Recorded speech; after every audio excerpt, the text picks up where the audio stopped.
Nakalipad na patungo sa Washington ang naulilang asawa ni Police Colonel Pergentino Malabed Jr., ang police officer na kasamang nasawi ng 66 na iba pa sa sinasabing deadliest air disaster sa Amerika.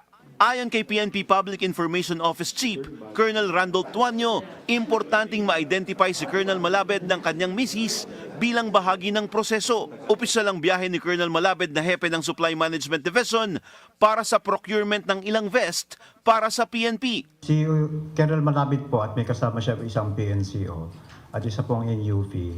Meron po silang Foreign Travel Authority upang pumunta sa India actually po upang for pre-delivery inspection po ng 2,675 na best po na bibilhin ng PNP. Siya po ay nakarating sa India noong January 22 from Manila to India at dumating din po siya noong same day.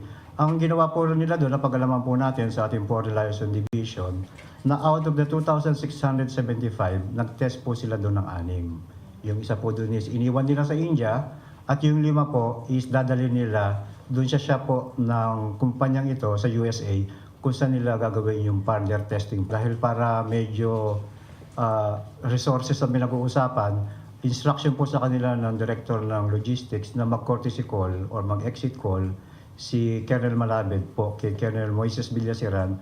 Ito po yung ating police attaché sa Washington. So from India, papunta po siya ng Kansas, papunta ng Washington para po mag-courtesy call or exit call kay Colonel Moises Villaseran po, yung ating pong police attaché PNP po doon. Miyembro ng PNPA Class 1998 si Colonel Pergentino Malabed Jr. Nagsilbi siyang budget officer hanggang maging hepe ng Supply Management Division o Directorate for Logistics. Nakikidalamhati ang buong PNP sa naulilang pamilya ni Colonel Malabed at nangako ng tulong. Ipinabot din ni US Ambassador Mary Kay Carlson ang pakikidalamhati sa pamilya at mga kasamahan ni Colonel Malabed. Sinabi ni Carlson na hindi malilimutan ang serbisyo at dedikasyon ni Colonel Malabed para sa kapayapaan at seguridad.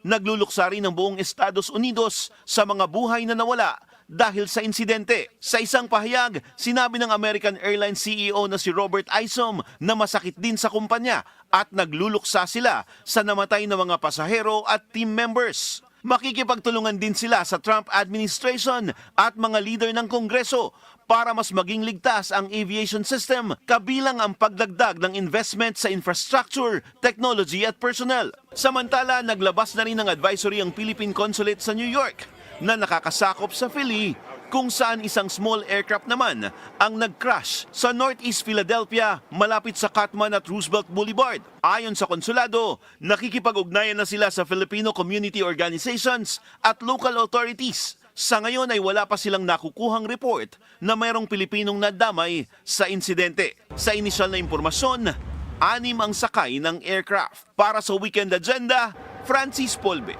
Billionario News Channel.